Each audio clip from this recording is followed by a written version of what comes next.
ইরানে চলমান রাজনৈতিক অস্থিরতার মধ্যেই গাজায় আবারও যুদ্ধবিরতি লঙ্ঘন করেছে ইসরায়েল। অবরুদ্ধ উপত্যকাটিতে ইসরায়েলি বাহিনীর রাতভর হামলায় অন্তত ৩ ফিলিস্তিনি নিহত এবং আরও ৭ জন আহত হয়েছেন।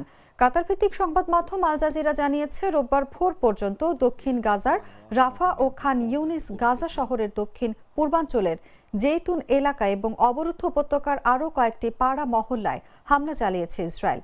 এদিন খান ইউনিসে হাসপাতালে নেয়ার পথে এক ফিলিস্তিনিকে লক্ষ্য করে ইসরায়েলি কোয়াডকপ্টার ড্রোন থেকে গুলি চালানো হয়। এতে ওই ব্যক্তি ঘটনাস্থলেই মারা যান। অন্যদিকে ফিলিস্তিনি বার্তা সংস্থা ওয়াফা জানায়, গাজা শহরের জেইতুন এলাকার পূর্ব দিকে ইসরায়েলি সেনাদের গুলিতে আরও 2 ফিলিস্তিনি নিহত হন।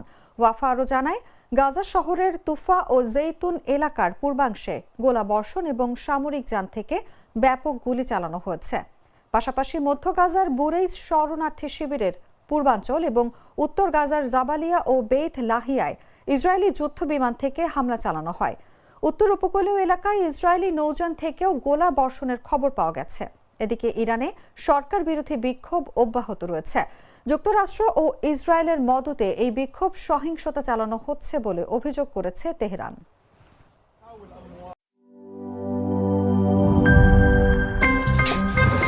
আমার একটা স্মার্ট সিদ্ধান্তে 25% গ্যাসের খরচ কমেছে। ভাবছেন কিভাবে? সাধারণ গ্যাস স্টোভ বদলে আমি এনেছি আরএফএল গ্যাস স্টোভ। এর সাইন্টিফিক নজল ও ব্রাস বার্নার ক্যাপ সমানভাবে তাপ ছড়িয়ে রান্না করে দ্রুত। তাই গ্যাসও বাঁচায় 25%, টাকাও বাঁচে 25%। আরএফএল গ্যাস স্টোভ নিরাপদ ও গ্যাস সাশ্রয়ী।